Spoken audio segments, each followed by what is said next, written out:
Is everyone ready? All right, we'll go ahead. Hi, everyone. That's normally a nice response back. My name is Lauren. I'd like to welcome all of you to the Museum of Natural and Cultural History. I work here in education and exhibits and have the pleasure of working with Judith Rayskin and Linda Long, who is joining us tonight. To develop the exhibit that you have surrounding you. We are open until 8 p.m. on Thursday evenings. So if you haven't had a chance to check out the exhibit, I encourage you to stay around afterwards and do so. Myself and some of the other staff will start trying to clear away chairs to open up space for you to be able to experience the exhibit a little bit better. But please don't feel like we're trying to chase you out of the space. We're just trying to make it easier for you to see it. So we're here obviously this evening for a panel. We've done a few of these so far since this exhibit opened. We will be taking a break. Oh, Debora.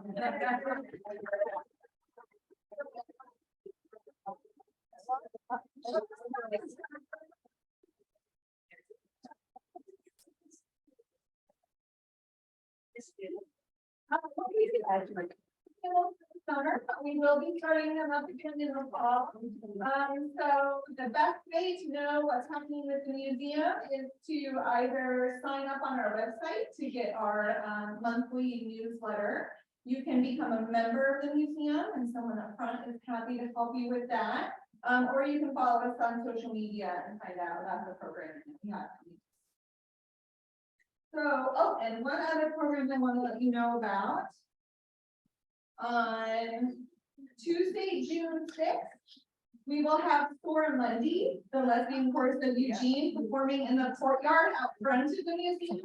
We have lots of these at the front desk, so feel free to grab one on your way out or snap a photo of it so that you remember. To come back, the performance starts at 6 p.m. We're not normally open on Tuesdays, so the museum will be opening at 4 p.m. that day for anyone who'd like to come inside before enjoying the performance. All right, with all of that, I'll now introduce our panelists. We are joined this evening moderating the panel is Alison Gash, Associate Professor of Political Science here at the University of Oregon. Alison is an expert in United States courts, gender, race, sexuality, same-sex marriage, constitutional rights, and public policy, and has written extensively on the topic of LGBTQ rights. Her book from 2015, Below the Radar, How Silence Can Save Civil Rights, examines the use of high and low visibility legal strategies to advance marriage equality and gay parenting rights. She has also recently co-founded Our School, an online learning community centering LGBTQ youth, which Alison began after this latest round of anti-LGBTQ plus bills that have been sweeping the nation. So we also have our 4 panelists this evening. We have 2 narrators from the Eugene Lesbian History Project, including Debora Landforce, who traffic cleared and Merrick at the end of the table. We also have David Fidanque, who was the executive director of the ACLU of Oregon from 1993 to 2015. And Max Skorodinsky, who is a co-founder and board secretary of Transponder here in Eugene, and is also currently a UO PhD student. They are here to share their experience and perspectives on the LGBTQ plus civil rights movement, from the political measures that rocked Oregon in 1980s and 90s to the renewed attacks on civil rights, especially on the trans community that we see today. Please join me in welcoming the panel. So thank you so much for organizing this amazing event and for this amazing exhibit.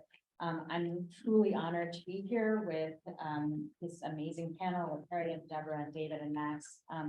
it's an amazing opportunity to meet some of your heroes. And I can definitely say that the folks sitting here are among my heroes that I've studied and tried to learn from. So why are we here? We're here because over 20 states have anti-trans athlete bills. We're here because the very bills that were defeated in Oregon in the 1990s are proliferating state legislatures nationwide. We're here because there are 18 and growing states who have bans on gender-affirming healthcare. Some of those states actually charging parents with child abuse if they support their kids who are transgender or gender non-conforming. We're here also because we can learn from Oregon. We can learn from the people who are sitting at this table. We can learn from our history because we defeated these bills. We defeated these bills soundly. We defeated these bills repeatedly. And so I think that at the same time that there is a lot to be concerned about and a lot to be worried about, and certainly not a lot to celebrate in these stories, I think in Oregon, we do have reason to be hopeful. We have reason to have hope. We've seen hope in our own history. We've seen hope in our own defiance. And so I think there's a really good opportunity tonight to reflect on what we know works and what we can do to sort of change the tides that seem to be growing in the states and across the nation. So I thank you all for being here, and I'm really excited to learn from each of you. So the way that tonight is going to go is first we're going to have each of our amazing guests introduce themselves, say a little bit about why they're here, what's important about tonight for them. And then I'm going to ask some questions depending on how that conversation goes, some questions that tie in what we know to be true about Oregon's past with what we know to be true about our nation's present, and what kinds of information we can learn from our past that might help current advocates. So I'm going to pass the mic to think I go first. Well, hello. Glad to see you. Thank you for having me on this panel.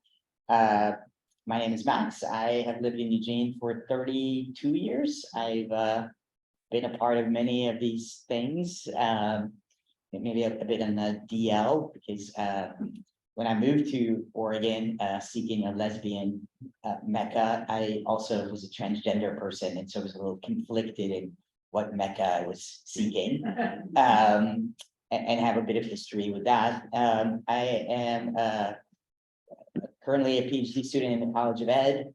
I'm a local high school teacher. I teach at a public alternative high school. I sit on the board of Transponder and Eugene Pride. I don't know what else. That's it. I'm very happy to be here to add to this conversation or exploration. Thank you for your warm welcome. I'm very happy to be here, literally. I always feel like I'm coming back home when I come back to Eugene. It's a little teary for me, actually, as I say it. I lived here in Eugene between 81 and 2004. So I had many roles here, but the relevant one tonight is a lesbian therapist during the measures of 9 and 13. So that was a very intense time for all of us in whatever role that we were playing. And then the second thing that I want to offer tonight is that since that time, I moved from Eugene. I took a vows to be with my partner who was teaching at OSU, and my parents were there as well. And then in 2013, we inherited the family farm, which is up near Rickrell, if you even know where that is, just a little bit short of McMinnville. So for the last 10 years, I've been living in rural Oregon. And that's the second thing I really want to bring tonight as we talk, because I have that very schizophrenic experience of having come of age here among you all, and feel so comfortable here and now living in an area where being two women is, I'm not sure, harder them being lesbian. I don't know, where the difficulties lay, but I know that trans is really way out there in terms of discussion with rural Oregon.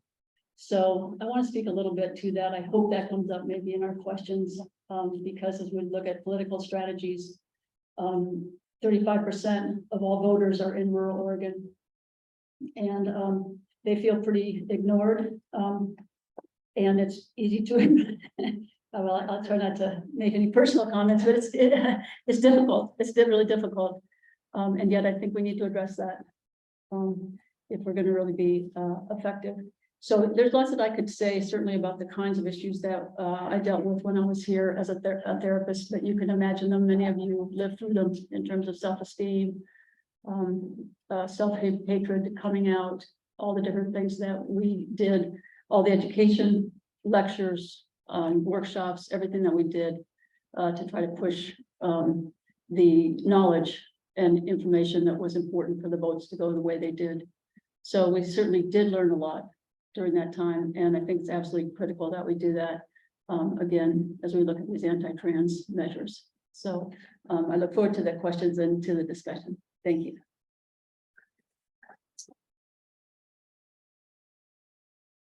Debora.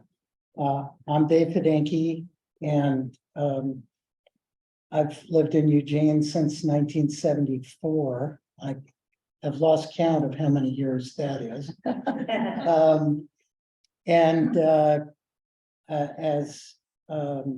As already been said, I worked for the ACLU for many years, a total of 33 years on the ACLU staff. I'm not a lawyer, I'm actually a recovering journalist.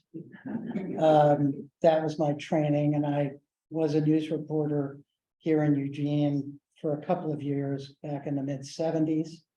And then I got into political work at the state legislature, and then for former Congressman Jim Weaver for 4 years, and started with the ACLU in 1982. In total 33 years before I retired in 2015. So I've been here through all of the different political battles at the ballot box and before local and state government. And I just want to very quickly run through some of the numbers with you and how things changed over the years. The first big battle here in Eugene was 1977 and 78 over the local gay rights ordinance, was how we referred to it back in those days. LGBTQIA plus didn't exist back then. And that ordinance passed the city council by a fairly close vote, and then was vetoed by Mayor Gus Keller. The council then had to muster a 2/3 vote to override that veto, which they did. One of the votes changed, so they could do that. But then it was sent to the ballot. And I forget whether that was a referendum or an initiative. It was a big money campaign on our side, but we lost. We lost big, 64% to 36%. One of the things that was happening concurrently with that was the rise of Anita Bryant as an anti-gay activist in where? Florida. Correct. We haven't heard anything out of Florida. So politics in Florida haven't changed very much.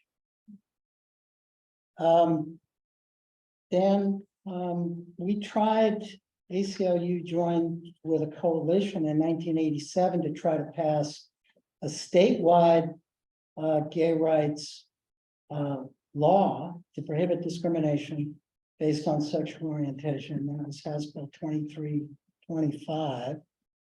And that never got out of committee.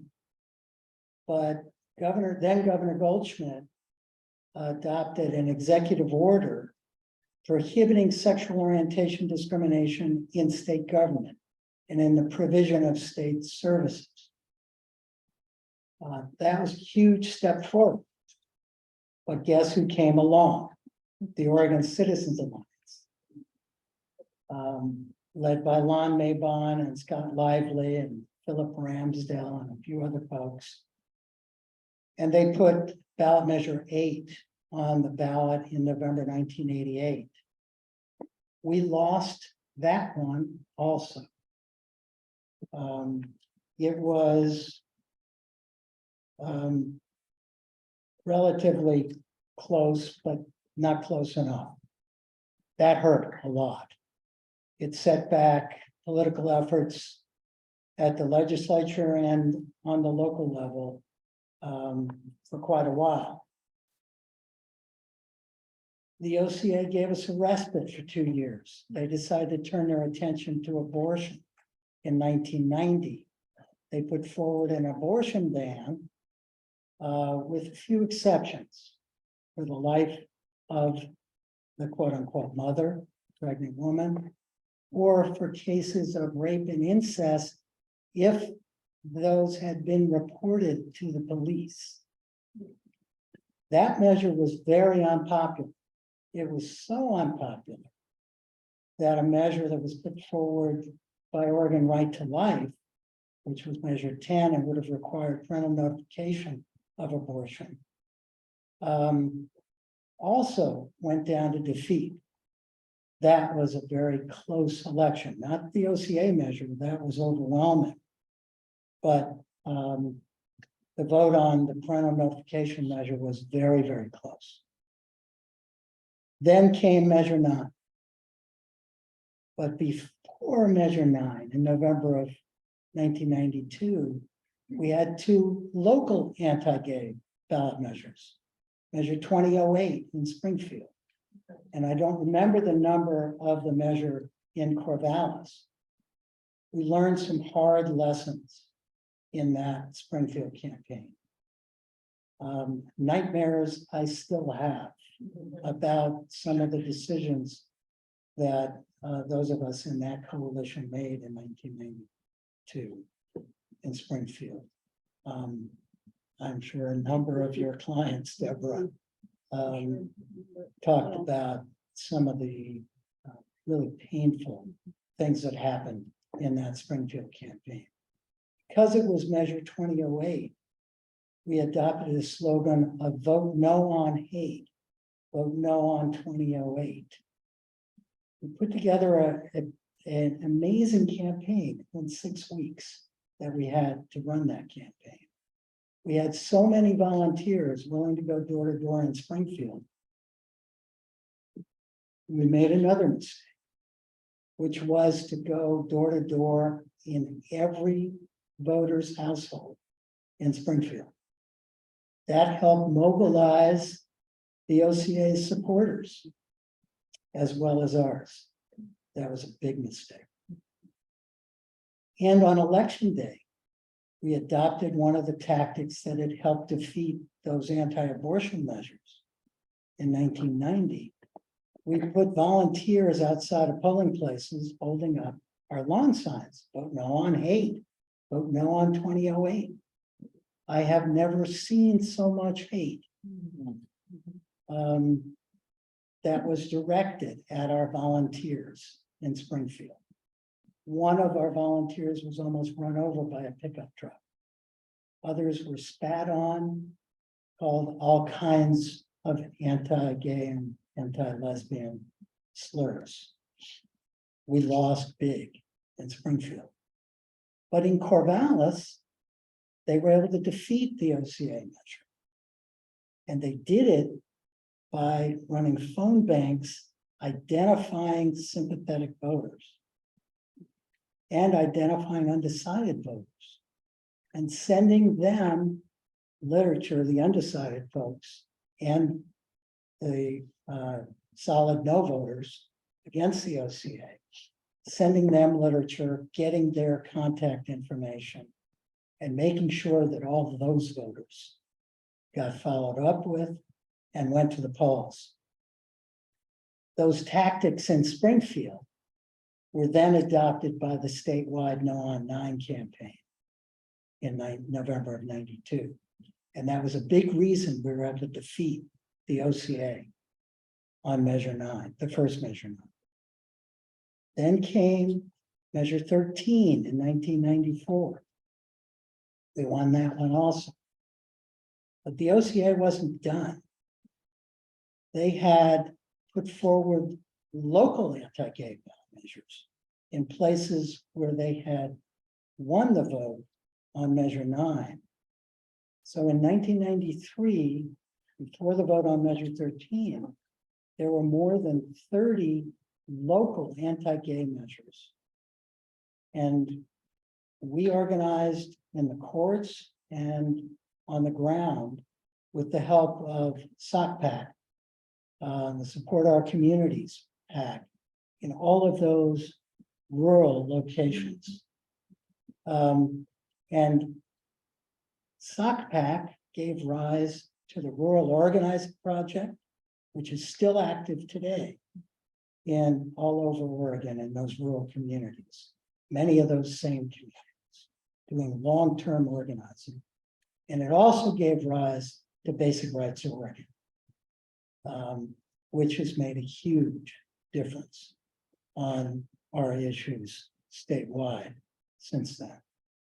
The OCA kept at it, trying to qualify more anti-gay ballot measures, but they weren't able to get anything on the ballot until the year 2000, when the second Measure 9 happened. That one focused primarily on schools. And local libraries would have required censorship in local libraries. We defeated that one too.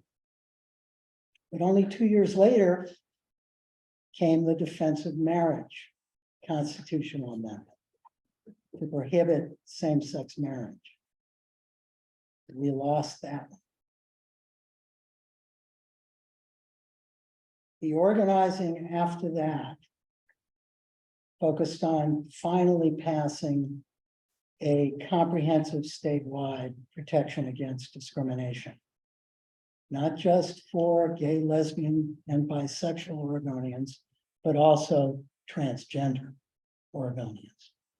That finally passed in 2007. The first anti-discrimination measure on sexual orientation had been introduced in 1973 by State Rep. Vera Katz. It took 34 years to finally get that through the Oregon legislature. That's a long road. On marriage, we had planned to go to the ballot in 2014. The research that was done around that effort was critical in turning around public opinion nationwide on the marriage issue. When we lost on Measure 36 in 2004, the so-called Defense of Marriage Amendment, we focused on the rights that were denied to same-sex couples in Oregon. And when Lisa Grove, who was a very capable public opinion surveyor, ran focus groups in about 2008, 2009, she asked people what they thought of when they thought of same-sex marriage. Why do same-sex couples want to get married? And people said, well, I think they're only interested in getting the rights that come along with marriage. There's nothing about love or commitment that people have been talking about with regard to same-sex couples. The light bulbs went off. Aha! We need to be talking about love and commitment. Love is love. Everyone needs to have access to the ability to have the celebrations and the recognition that comes with that love and commitment. Because of that research, the measures in Maine and Washington and Maryland were approved in 2012. But in the meantime, there was action in the courts. And we had a lawsuit here in Oregon that wasn't started by ACLU, but we got involved in it. And we were able to get a decision from Judge McShane here in Eugene in 2014, the spring of 2014, recognizing the constitutional right to have marriage in Oregon. So we didn't have to have that vote on a constitutional amendment to repeal the Defense of Marriage Amendment. So I'm looking forward, sorry for going through all that, but I think that history gets forgotten. It wasn't just about ballot measure 9 in 1992. There was a lot of work that was done over a long period of time. And that we need to remember those lessons today when we're fighting all of these ballot measures.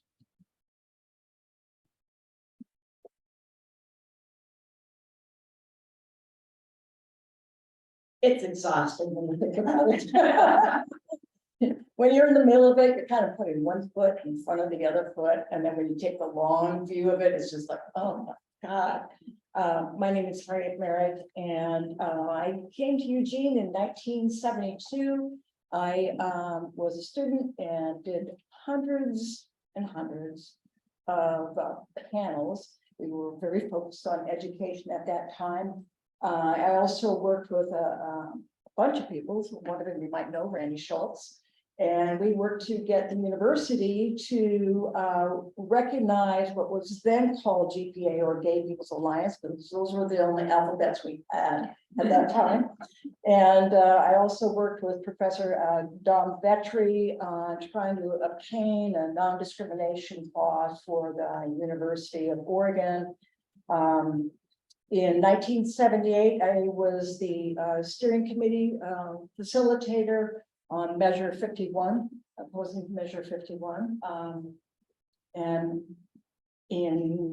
after that happened, we did Anita Bryant, we shipped everything to the two places that still had campaigns going, hoping that they would learn something from what we had found out. And then AIDS hit. Then AIDS hit, 1980s. And so then I was working with Willamette AIDS Committee, and the community overall went through a lot. During that time. I became a Measure 8. We all worked on Measure 8, and this guy and I were talking over on the phone about we had to get a plaintiff. You know, we were yammering away about God, what would be the right situation. Next thing I knew, I become a plaintiff. I didn't know I was that fish being reeled in. I've been the board chair for Basic Rights Oregon, board chair for Planned Parenthood. I have spent more years than I can recall on executive committees and on the board for the ACLU. I taught courses between 75 and 79 called Gays in a Non-Gay Society. I did a little stint at LCC. I've been on BroPACs and a number of other goodies, and I'm just going to stop right there because I know we want to get to questions.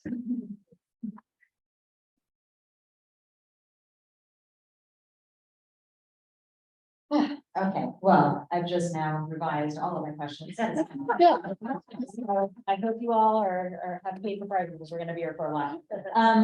So I guess I would love for you each to take us back a little bit. David, you already did that a little bit, but I want to get a sense of what the climate was like when you each were working on defeating these measures. And then as you're thinking about what the climate was like and when you're defeating these measures, connect for us what we see today. Are we seeing the same climate, the same opportunities, the same strategies being deployed by folks who oppose LGBTQ rights, or is there something different that we're contending with today? And if so, what is that? I'll just go with whoever would like to speak first. I'll go ahead and just start out real quickly. I think the reoccurring theme, as I see it, whether it was the 1950s and it was Sir and Daughters of Bilitis and, you know, a number of the movement at that time, or the 70s or the 80s or the 90s, is but how can we silence people?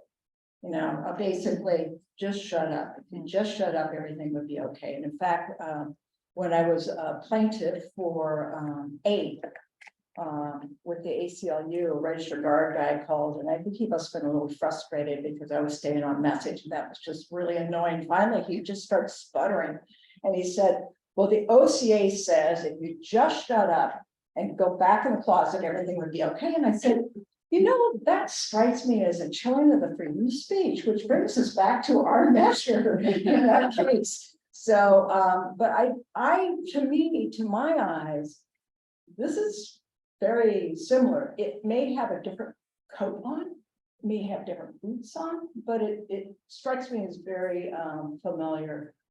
In the 70s, you're surrounded by so much here, and I don't want to belabor that. But it was, as I think I said to some researchers, it was the best of times and it was the worst of times. It had the police were part of the problem. And we had to find ways of addressing that in a way that made sense. We didn't have an underground railroad, so to speak, but I started getting calls from people who were looking to transition. And I had a contact. So I would get a call, I would take it to my contact, who would then take it to the medical people they knew. And that's how that piece got done and often. And it was there were some very difficult times, but we saw and heard a lot of the same things over the years. We talked about pedophilia, we talked about how we were going to, ruin Western civilization. So, a lot of that happens, but basically your voice is the most important thing you have.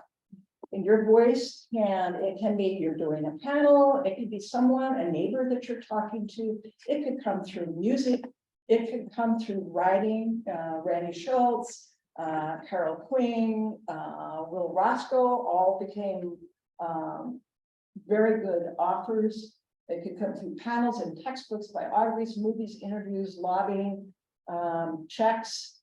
Your check is also your voice when you give to someone that you are hoping is going to do the right thing by you.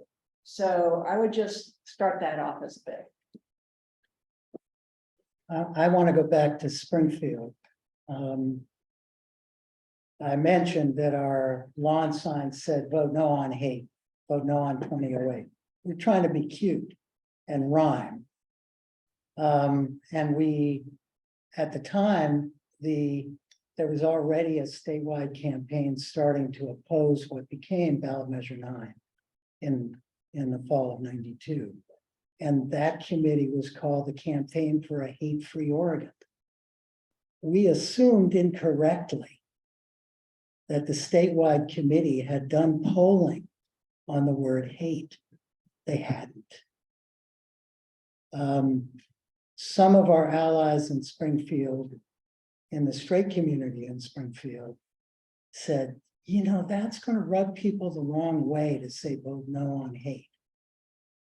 Because the supporters of the OCA say they love gay and lesbian Oregonians.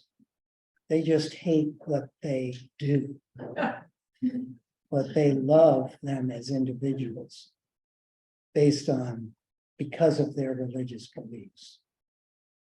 And when we were saying vote no on hate, we were pushing people away in the fundamentalist evangelical community and helping the OCA. And we were also alienating undecided voters. Up in Corvallis, their slogan was vote no on discrimination. the polling, the statewide polling showed that highlighting that these measures would not only encourage but require discrimination was a message that got through to voters. And I'm very nervous about some of the rhetoric that's being used to oppose the current anti-trans measures and to oppose the Don't Say Gay law in Florida, with our allies saying this encourages hate or this comes out of hate. Because that we know, we learned a long time ago, that is not a message that helps change people's minds and organize, to help organize for turning these things around. So there are other lessons we've learned, and I fear that some of those lessons have been unlearned, that the newer generations coming along have to learn those lessons all over again. Yeah, when I think about that, the atmosphere back then and comparing it with now, one of the things that really comes to my mind is how people tried, the OCA tried to make things an individual issue. There's something wrong with you, was one of the big messages that they perpetrated. The idea of separating people, the idea of silence. One of the things that we did so much of, and I think you're gathering this, is so much of coming out. If I had to identify one strategy that probably changed more votes, I know it changed more people, more families, more understanding, was realizing that they knew someone gay. At that time, what we kept hearing so much was, well, maybe, you know, maybe it's important to somebody, but I don't know anybody gay. And of course, statistically, that was completely impossible. So, so I think the closet is one of the sort of similarities, or that it's your problem, the silo aspect. One of the other strategies that I think that was so critical was the joining with other movements, working with African Americans, people with disabilities, Jewish people. Almost all of our panels were combined panels. There's so much misunderstanding about gender identity. It's astounding, really, what people don't know or don't understand. And so I think one of the other major strategies, and now I guess I'm talking about the pieces of activism that I was involved with, was education, was just trying to help people understand, you do know trans people, you do understand how that feels to be confused. Gender identity is something that we all work through. So trying to take it out of the silo, out of the individual, you know, judgment on the individual, into something that's a bigger conversation, something that people can understand and relate to. And the other thing I'm sure we'll talk about, and I'll just bring it up now, is of course the incredible scapegoating that is just so incredibly apparent. And I think, I mean, Dave didn't go to this level of detail, but if you look at some of the political scenery at the time that these measures that the OCA came, you know, was a time of recession, time you mentioned abortion issues, other kinds of things. I can tell you that where I live, it's the gun rights issue, and people don't want to talk about that. And trans is a really convenient target. And so I think, again, that's where it's so important to be out of the closet, to understand that there's a lot of people that this impacts. Well, so many pieces. I think for me, going back, I was in my early 20s when Measure 9 and Measure 13 were happening, and I was very actively involved. I remember feeling a lot of like urgency for my life. Like I had a very clear sense of like, I might not be able to work here. I didn't go into, I wanted to be a teacher, but I decided not to go into teaching because I had friends who were closeted teachers, and I just couldn't imagine that like being something I could do. So it had like all those things had like a very palpable implication. So I was involved as a young person. I felt fairly connected to the older people who were also involved. And one of the things I sense as a teacher is a disconnect between younger people and those of us who have had this history. And I think for them, the idea of this danger is kind of abstract. Like they haven't really lived in a time. I'm talking about like my high schoolers, and today I was a guest lecturer in a ed studies class at the U of O. They're like sophomores and juniors, and I think they can't quite imagine like a real, threat, like things really rolling back. And I think that is something that we need to work more on, connecting with younger people and finding ways that they can have agency over movements. In some ways, I feel like the younger people are more at ease with lots of things and kind of have a sense of their younger peers, but they don't have a good sense of the older people and kind of the ways that they paved and the knowledge that they have. And I don't know if that's a sort of factor of the LGBT community. I feel like every generation just thinks they've invented their own gayness and their own trans, and like, I don't really know. But as a teacher, I sort of have this sense that we're not successful at keeping a lineage. It's like, decades of, I've discovered my own thing. And I think that's a mistake. And I feel like we have a lot in younger people, and their capacity and their enthusiasm and their energy to work together. But it requires that we seed agency and leadership, which I think is a thing. I like what you said about working with other organizations. So I think what happens is in politics, divide and conquer is like incredibly efficient. So if we can say that African Americans have their own fight, and Latinx people have their own fight, and the trans people have their own fight, and the LGBT people, like if we can just separate those all out, even though they have just an incredibly intertwined history of struggle, like it's you don't have to make it up, like we just are entwined in our struggle. We're so much more. So even for me, the sense that like I hear people talk about trans people, and I am a trans person on this panel, but I don't have a sense that there's a lot of outreach to mobilize or to help mobilize trans people to kind of lead in the fight against these bills and these efforts. It feels more like we see what's happening, but I think it needs to be more than we see what's happening.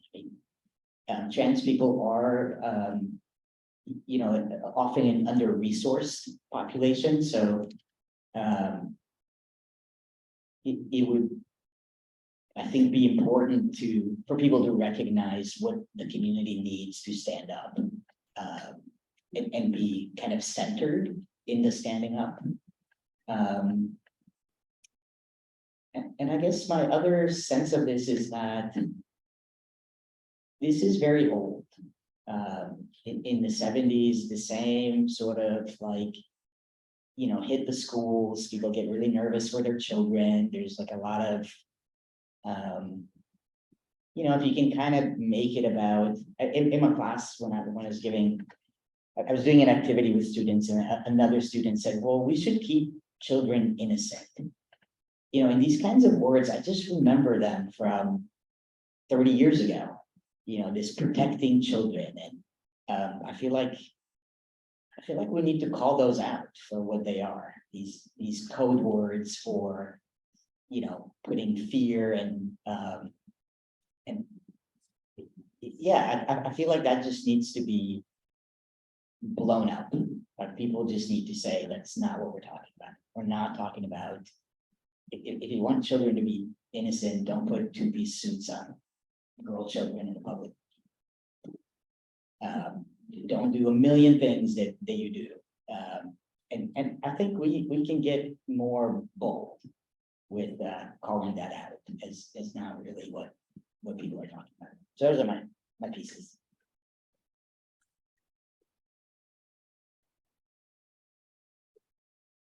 Thank you very much. So I want to pick up on a theme that I think I've heard each of you talking about, which is really about public education, about discourse, about conversations, and about the capacity for those conversations to maybe change minds, especially when we're talking about the scapegoating that continues to happen, right? That continues to abstract real people with real lives, with real issues and consequences that stem from these fights. So can you recall an especially momentous or can you recall an occasion where you had a conversation with somebody where you were able to effectively educate or open their mind in some way? And what was it that allowed you to have that conversation? And I ask this in part because, in response to Max, to what you were saying, a lot of my students and a lot of the students that I work with in terms of advocacy really feel like those conversations can't happen anymore. When in reality, I think we know that those conversations have to happen, right, in order for things to move forward. So can you recall a moment when you had a conversation like that and when you did that, and what was it that worked? Send it down the line. Yeah, that worked. I recall Jean Frazzini, who was the director for Basic Rights Work, at one point in time talking about winning hearts and minds. And the thing is, we can't lose our voice. If we lose our voice, we lose what's within ourselves, but our community also loses. The other thing, though, from my standpoint, which is really important, you need to be able to hear. You need to be able to listen to other people. And that the one-on-one can make a very big difference, because people can shut their eyes, they cannot shut their ears. And by gum, that seed might germinate in 3 days, it might germinate in a couple of weeks, it might germinate in a couple of months, it might germinate years down the road, or never. You don't know. You don't need to know. Have an honest conversation with people and be prepared to listen if you can do that, and because I think having real exchanges, there are times that we have to take other kinds of strategies and do other kinds of things, but there is also a place and time for people to get to know you, and to sometimes folks are on tapes. And one of the things that I've done when I've met with people is I just ask them a lot of questions, open-ended questions. Well, you said, tell me about that. What does that mean? And to practically to the point sometimes their eyes roll back, but at some point, even they start to realize it's a tape, because there aren't sometimes real answers for those kinds of things. But I think having your own voice, being able to speak your truth, and doing so in a way that someone can hear is really important. Because if you're yelling and screaming at somebody, they can't hear you anymore because their defenses are wide open. And sometimes not talking is also helpful. I was down in Roseburg, where it was with Ceremony Lesbian Chorus, and I lived in Blythe, just right close to Roseburg, for about 6 years. Or a couple of weeks ago. It wasn't very long. United Methodist Church, beautiful church, best acoustics in the entire universe. I loved it. Windows on both sides. And so we had heard that there was a group coming to basically disrupt the concert. And, well, I thought, fine. Be on the sidewalk, that's no big deal, go for it, sweetheart, give you a microphone, except we have it. They were not really able to get what they were looking for. And as it turned out, through their frustration, they took their megaphone onto the church property, which then brought the police in, which then caused them to be kind of swept out. But one of the things that they asked, the church had asked the chorus and the people coming is, don't engage with them. You're not going to change their mind. And it's not going to be today. And we're doing the concert and we have a reason for doing this concert today. So I think you just kind of have to like feel it out a little bit, but have the you can have the conversations when and where it's appropriate.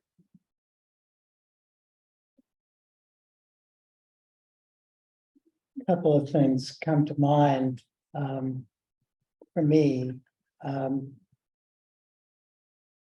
We have to have the one-on-one conversations, but we also have to be sophisticated about doing the research that's necessary to give people the language to be able to break through the barriers and start conversations. If people are not hearing what you're saying because of what you're saying or how you're saying it, you're not going to change people's attitudes. And to make progress, we've made a lot of progress over the years. Why do you think it is that Ron DeSantis is going after the trans community and focusing on the Don't Say Gay bill and going after Disney? He's doing those things because his campaign has done the research that shows those are things that have popular support in Florida and elsewhere among the voters he's trying to reach. He's not, well, he did just sign an anti-abortion bill, but he's not saying he agrees with the US Supreme Court decision overturning Roe v. Wade. Why? Because that was an incredibly unpopular action that the US Supreme Court took. And it is mobilizing voters to vote for Democrats and against Republicans. So he's trying to change the subject by going after the trans community and talking about people's fears of their kids being indoctrinated by the gay agenda. That's been a theme that goes back all the way to the 1960s and 1950s, when the House Un-American Activities Committee was on, its witch hunt against communists and against homosexuals in federal government and in state governments around the country. Authoritarians look for issues that will help them get votes so that they can impose their views that may be unpopular on everybody to achieve the society they want, which is a society of total control over the individual. So we have to be smart too, and not just have those individual conversations, which admittedly are incredibly difficult, but to also be doing the research that's necessary to know how to talk about these issues in a way that is going to change people's attitudes. Thank you. Thanks for that question. I really appreciate that question because I think that individual conversation is really critical.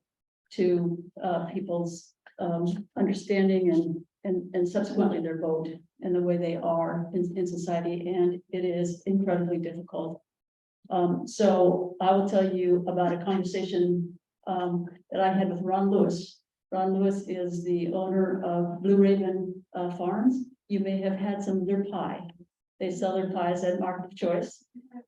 Ron makes a great pie. But he's not necessarily socially up on the issues, but he is willing to talk to us because he likes us and we farm together. And so he said one day, just standing out by the 4x4,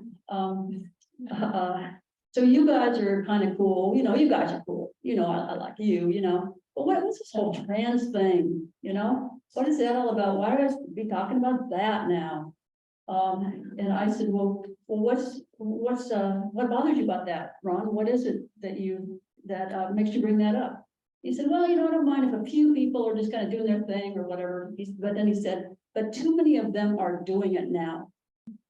And so it was that moment of I'm going to go with this. I'm not going to shy away from this. And I said, well, Ron, talk about what trans people are doing. What are they doing? And he said, well, I don't know, but this boy-girl thing, I mean, you're either a boy or a girl. And so it's like, well, Ron, let me ask you a few questions. Do you remember when you were little and when did you first know you were a boy? And of course, then he tried to make the jokes like, well, all I had to do was, stand up and pee and I knew I was a boy, And so I went with it, because you can either turn off and not engage in somebody's language and show judgment against them. But we continued for a while. And in that manner of speaking, I was able to do a little bit of education about the fluidity of our identities. I couldn't use those words, but that some people, and we happen to have a farm family in common that has a trans child. And so I was able to use that person's name and say, well, not everybody was like that, Ron. That's great for you that you were like that and that you've always known that. But for some people, that's a different experience. And then tell him a little bit about what that experience was like. So I'm glad that we got to talk about that because as I was thinking about tonight, I always like to have some ideas or positive things that can happen or things that I would like to say, we can do this. I find this, as I'm sure a lot of you do, a very frustrating and depressing time, frankly, right now. And I need to know that there are things that I can do. And so one of the things I really wanted to talk about was being allies. Because one of the lessons for me, certainly in the activism around the things that we're talking about, we're always working with allies. Never going as a lesbian person alone. I did a lot of outreach with the Forest Service and Weyerhaeuser and different outlying areas that were very, very anti-gay. And I never would go there by myself. I went with PFLAG a lot, very powerful organization.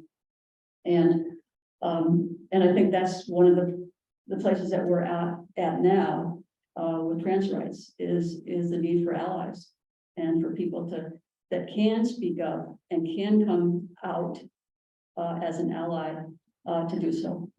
So thank you. I think you've covered all of it. Yeah, I think speaking with students, I often feel like I have students who are uncertain or maybe in their culture or their history, transness is new to them, and I try to ask them a lot of questions. And I think for me, it starts to be more about building a relationship. I feel like I knew students who were very put off, and then by kind of just asking them questions about what they like and what their hobbies are and kind of getting to know them, they kind of turn around because they just see me as a person. I've become less trans and more just a person. But then I also agree that, I think we need to be smart, about how to talk about these things in a more sort of public forum, and maybe do research and how to educate people, because I feel like it is something that's happening that's like meant to bamboozle people, like this whole thing about taking over, school boards and banning, but like there's a lot that's happening that I feel like is really meant to kind of confuse people. And I think, people who are using this to amass power, I mean, I think we have to figure out a way to talk about that in some kind of plain way that people are not confused. And to me, like one of the historical similarities is when I get really afraid, I think about, what it was like to live in Germany before the concentration camps were built, when things like this were very much part of the rhetoric and people were demonized, and then people watched and they thought it wasn't going to be, I just can't imagine living in Germany thinking how this is going to play out is there will be concentration camps and people would get put on trains and exterminating en masse. Like I can't imagine a lot of German people thinking as they were listening to this rhetoric, this is the end game, but it was the end game. And at some point it was so much the machine was fully going that very few individual people could do much about it. And I feel like we're watching a similar thing. Like we're all just kind of watching this machine getting built. And I feel like we're reluctant to say what it really is. And so as much as I feel like we should figure out how to educate people, I also feel like we need to just be out there saying like, this is actually what's happening. Thank you. So I think we have time for possibly one more question from me. Maybe two. So I know that a lot of what we're seeing today is obviously recycling, right? The same old tropes. But it also seems like, or at least feels like,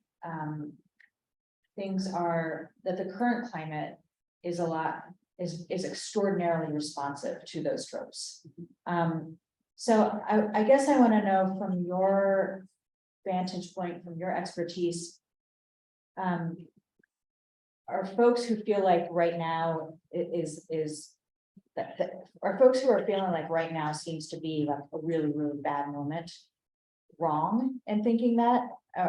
Have we seen these moments in the past, and should we just take sort of a wait and be patient and plow through and it'll be okay sort of mentality? Or is there something different about where we are right now that needs a different kind of response? And sort of, so I'm just curious to know your perspectives on that, because you do have this vantage point of having lived through and worked through and been on the front lines of these battles. Is right now different, or is it just more of the same? Why don't you go first, Max? Okay. Do you want to go first? Okay. Well, I'll keep it short. I mean, I think I just, yeah, as a Jew and I have this in my blood. Like this seems very not okay. Yeah. And the ramping up of this feels quite dangerous, and I don't know if it's because we're just so distracted. There's just so much noise that we can't kind of see what's happening. But I feel like, every wave just seems a little more eroding civil liberties, eroding democratic processes, and it all seems kind of for the same gain. I feel like the end game for the folks who are committed to this is the same. It's Trump's end game, it's DeSanto's end game, and something very like whatever autocratic rule that would be somewhat palatable in this country is what people are after. And I'm not sure why this moment seems very ripe. I don't know if it's because the divisiveness has really kind of taken seed. I don't know if it's because inflation. I don't know if it's because the American dream is so frayed that people are willing to grasp it just about anything. I'm not really sure. I don't do social sciences in that way. I'm just in schools kind of observing my dejected students who are like, I don't know, what is the future? But I feel like there is a lot of anxiety and people are feeding on this anxiety. And I think the worst thing we can do is wait and see what happens. Well, like I mentioned, I really wanted to come into this with a way to give a positive message, but these questions were really tough. So I'm gonna just throw a whole nother wrinkle into it. And I just trust that there's a reason that I'm here and that I get to share this. In the last 10 years, most of my activism has been around the climate crisis. And for those of us who live every day on the land and we see the death all around us, the depression is almost unbearable. I will share.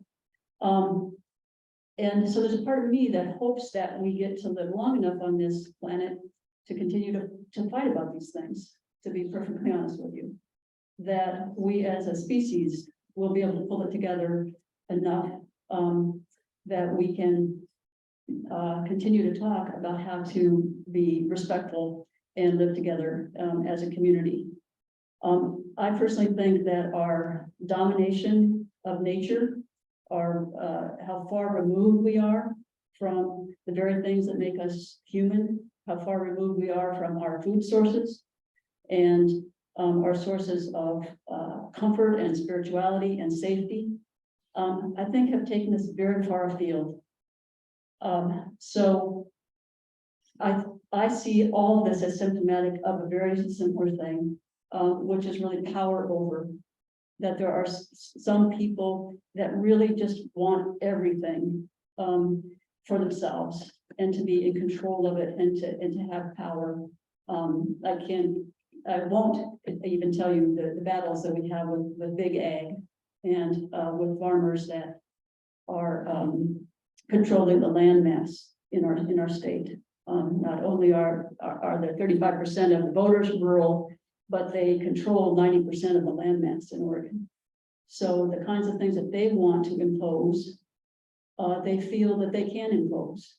And I think that's a large part of it is I have a personal need here and I want to dominate, and I will dominate all the way down, from this tree to this field, to this water, to this person, to this family, to this child, to whatever it is.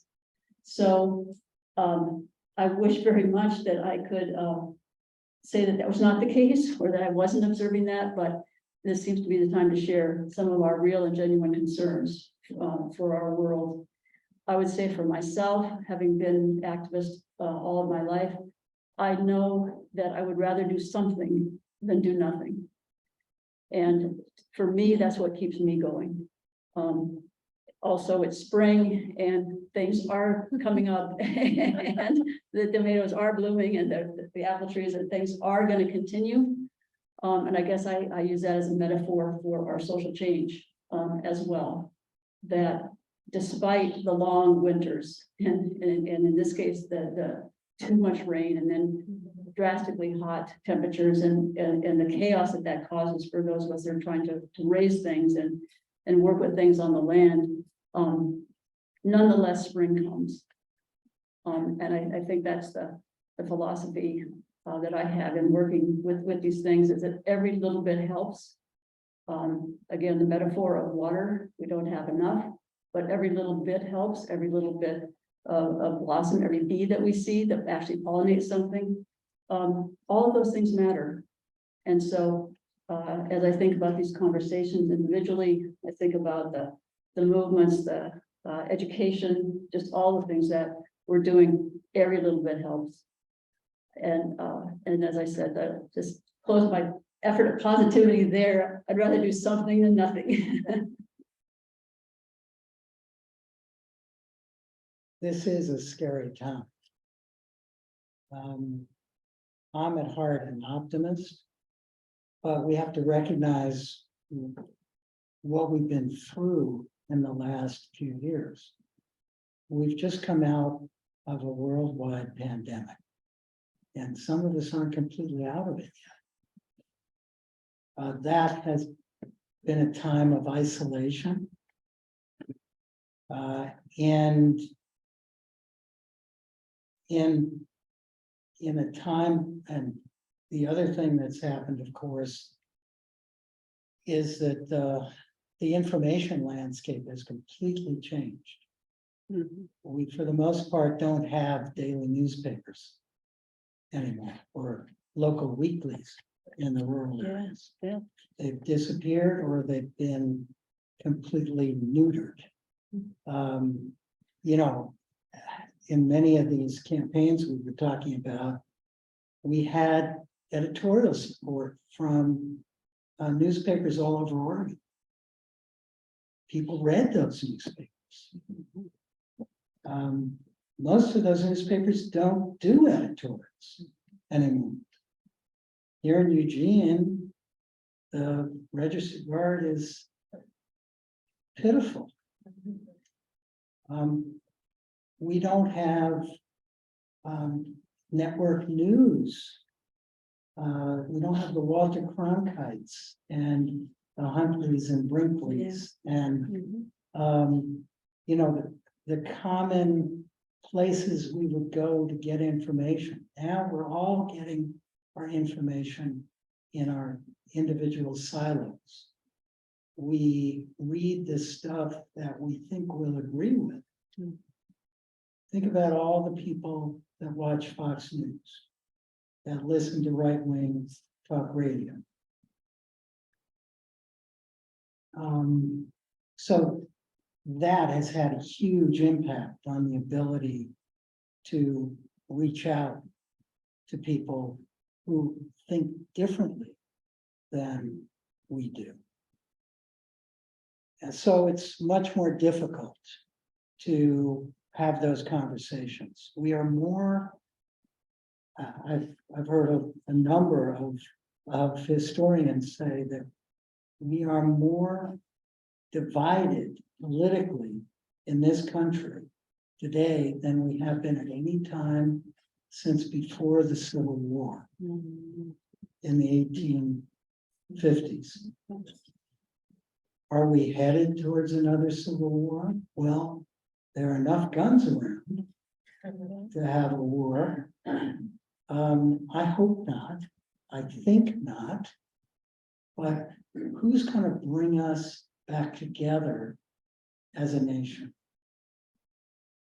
I hope that person is out there, but I don't see them right now, and I don't think it's going to be one person. It's going to have to be a grassroots movement that does it.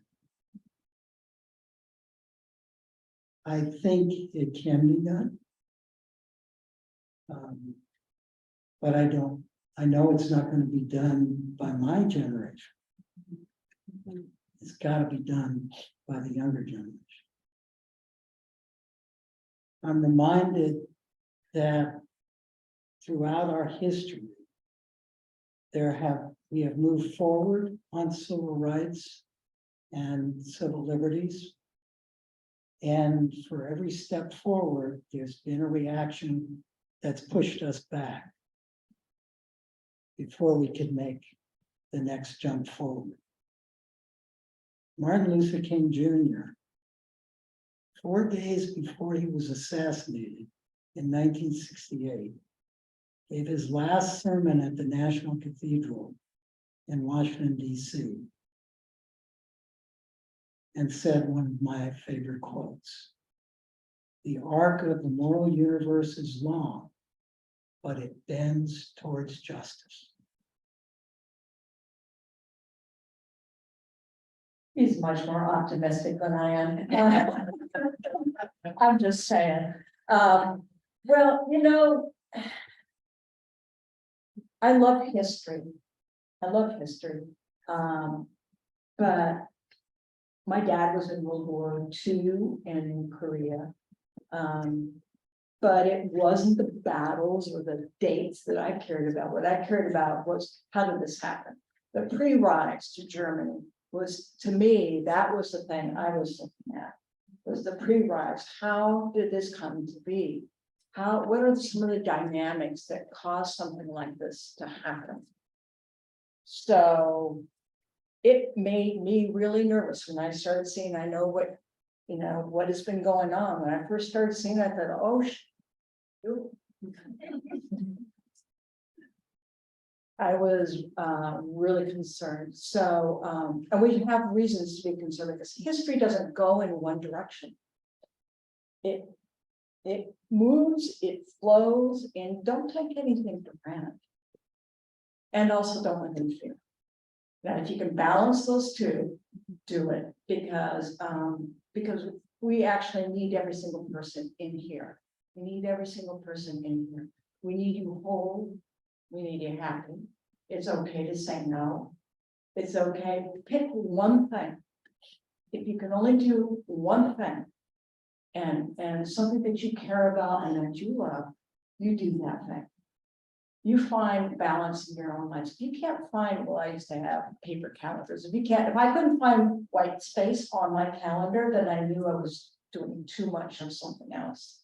So you got to find a balance. And I'm not by any means Pollyanna, but I do believe we need to strive. I do believe that the thing that some of the things that I think we're missing right now, we've had an erosion of sorts of empathy, ability to listen, an ability to speak truth in a way that is not corrosive. And I think we need to find those things again. I think you do need to pay attention to your school boards. I think you do need to pay attention to all the little things. And as Dave brought up, we have really lost a lot of discourse in terms of those editorials and just factual information. So we certainly have a number of problems, but I believe in you. I believe in me. I know we can stand up. If it's only even one thing, you know, stand up for it, learn from it, just keep growing yourself, be happy. Be happy, do what's right, do what's just.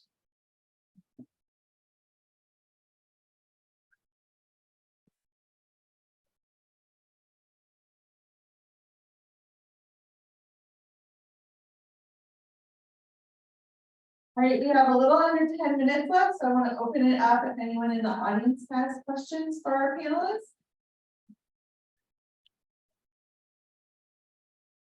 Hi, I'm Gabe. I'm participating as homosexual as a member of the Gene gay men's community. I was wondering if it was harder for gays coming out as homosexuals back then as compared to now, and gay rights and same-sex marriage. We'll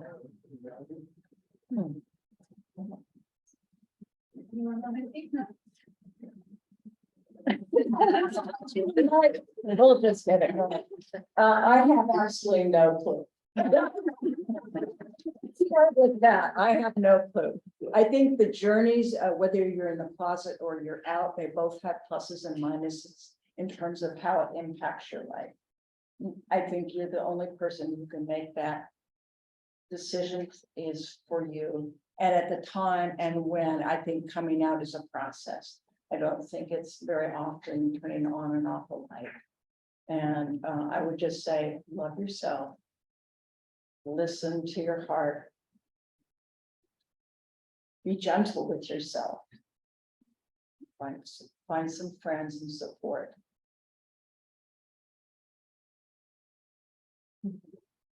And get a good therapist.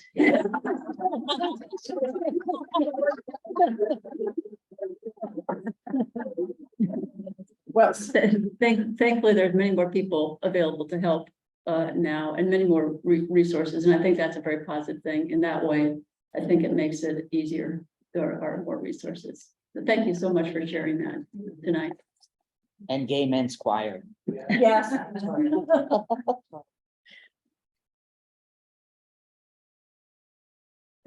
I share, Max's, I view this type of nihilism with this idea of the wave of authoritarianism and the strategies that we're utilizing to address, the opposition. If there is the undercurrent of an authoritarian wave, are the strategies that we're utilizing going to be effective, or is there a need to rethink the approach? While education and individual communications are important, and certainly we can learn from the advertising world about changing minds and seducing people and observing them in focus groups, but if there is this rather dark undercurrent, I'm not sure those strategies are sufficient. The other thing is the role of money. And the question is, how can money be mobilized in our favor? I hear a lot about money on the other side. Where is the money? So I wonder also that money and power.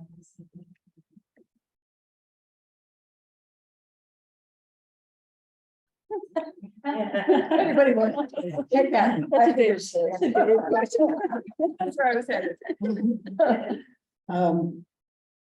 Well, I think we have to think short-term and long-term. So we have a big election coming up next year.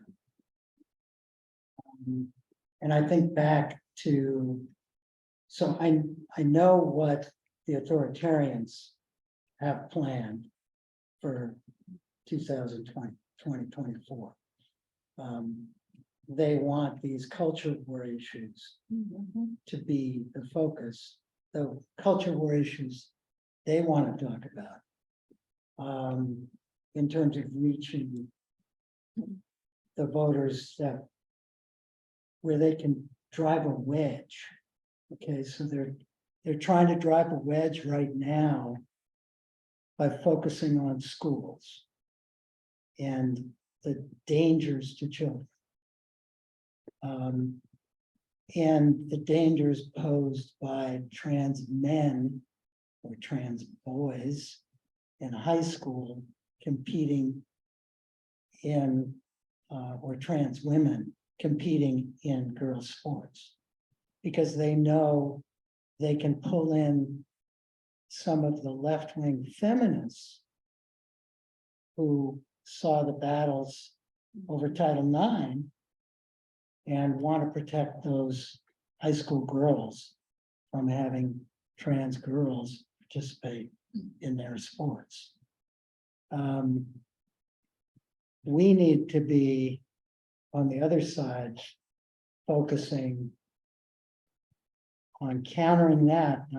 We have to talk about some of those issues, but we have to be careful not to lose sight of the fact where the vast majority of voters are really upset about what the U.S. Supreme Court is doing and what the other judges appointed by Bush and Trump are doing in the federal courts. So, when back in the 70s, 80s, 90s, there were a lot of folks in the movement who didn't want to have anything to do with electoral politics. They just wanted to do one-on-one education. And they didn't want to, they didn't want to look at public opinion polls. They weren't interested in focus groups. They just wanted to talk about people's lives. And that was great. Except when we lost those electoral battles, it made it impossible to have, or much, much more difficult to have those conversations. On the other hand, the brilliance of Basic Rights Oregon was to do both.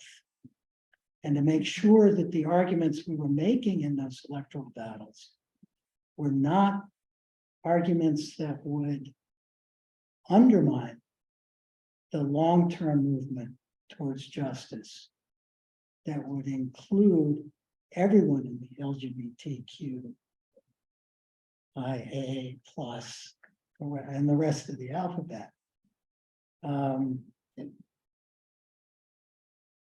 I, as a political hack who'd been through a lot of these battles, was nervous in 2007 when the Comprehensive Civil Rights Bill included gender identity, because I thought the Republicans would then make the debate about bathrooms. They didn't. I don't have no idea why. But they didn't.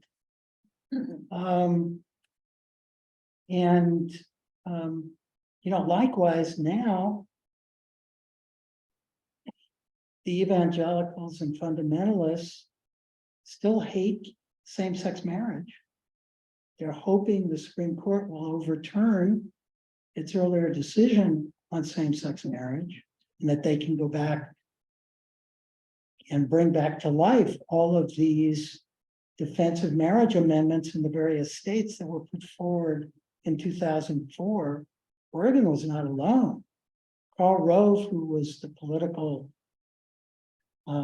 guy behind the scenes for George W. Bush, very purposely promoted these initiatives and ballot measures referred by legislatures all over the country because he knew it would mobilize voters for President Bush. So we've got to be mobilizing voters that support justice and figuring out the smart ways to do that. But long term, we have to do it in a way that doesn't undermine the ability to move forward on these issues after we win a few campaigns. We may lose some, but we will win others. And the more we can win, the more we have the ability to continue making that long-term progress. I just finished reading Meacham's biography of John Lewis. And it's amazing what John Lewis did as a young student in Alabama and Mississippi, sitting in at lunch counters, being beaten repeatedly for taking nonviolent action that challenged segregation in the South. What have we done that can measure up to the commitment that he had to civil rights for African Americans? I certainly can't hold a candle to what John Lewis did. And he did it for decades. Those are the people we need to think about who really moved us forward to the society we have today, that I think our younger generation has grown up taking for granted. And they now know they can't take it for granted. All right, we're coming to the close of time, so I want to give our panelists, if anyone has a closing remark they'd like to make, 30 seconds or less. You can each have 30. Oh, Anyway, you don't have to. I would just say that we're in a place of a marathon with sprints built in. You gotta look at it that way. That's why you need the balance. That's why in order for your own happiness, you have to find the things that you love and things that make you feel good. And what you can contribute to society. It's a marathon with sprints. And in a sense, it's kind of what David is talking about. You don't want to lose sight of your long-term goals. But what are you going to do to get there? What are you going to get there? And don't worry about the ending. Don't worry about the ending. Put that aside. If you do, and if each one of you does one thing, no matter what it is, if you do that one thing, it will move forward. Trust that other people are also doing the work, whether they're an environmental movement or something else. Just do something. The only other thing I haven't said, and I know I've said too much. The Republicans have walked out in the Oregon legislature and the Oregon Senate. And one of the measures they walked out about is the measure that would repeal the Oregon Defense of Marriage Amendment, SJR 33. If they're successful, and that doesn't pass in this legislative session, if it does pass, it's going to be on the ballot in November next year. If it doesn't pass, then we need to get an initiative on the ballot that will guarantee protections of reproductive freedom, repeal the Defense of Marriage Amendment, and protect gender identity healthcare. And SJR 33 will do all of that. We need to make sure it's on the ballot next year.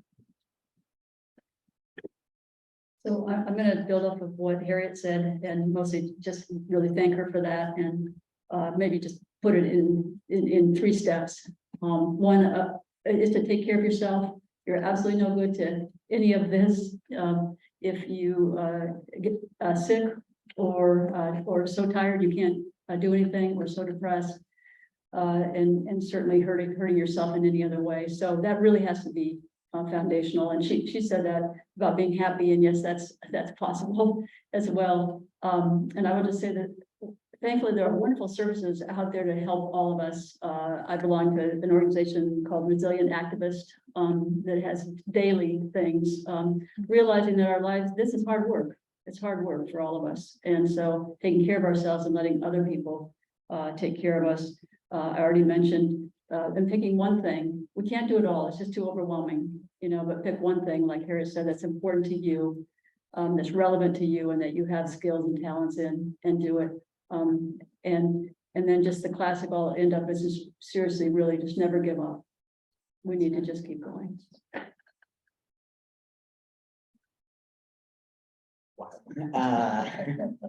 I'm also an optimist, just for the record. I think take care of yourself is really important. I feel like in Oregon, it's a little bit easy to kind of forget the rest of the world, and so we sometimes, I feel like, take some of our things for granted, like they'll just always be here because we're Oregon, and so while taking care of ourselves, I think just also paying attention to what's happening, and I think what's happening in Salem right now with the Republican senators walking out, I think it's a good thing to keep paying attention to, and then spend some time outside with the trees and the grass and the birds and the things that are like inherently interconnected, which I think usually reminds me that we're all interconnected. I think it's a good sort of antidote to some of the things. Well, I just want to thank each of you for everything you've done for this community, for our state, and all of you for being here. And for my last 15 seconds, I want to say, first of all, that for those who are interested, we're continuing this conversation, a lecture that I'm hosting next Thursday on Zoom, called Scapegoats and Social Death, which is an exploration of the time period, in Nazi Germany leading up to the concentration camps, and then, looking at the anti-trans bills now. And I've got, two amazing friends and scholars, who are gonna speak to those two issues. Again, May 25th, 4:15 on Zoom. I'm happy to give you the information, but also to say that if doing stuff and getting out there and keeping fighting and supporting your communities, what you want to do, our school, which is the organization that I founded recently in response to this, because I just couldn't sleep at night, so I felt like I needed to do something, always needs volunteers. So if you would like to give back in that way, we have lots of things to do. But thank you very much for being here and for listening.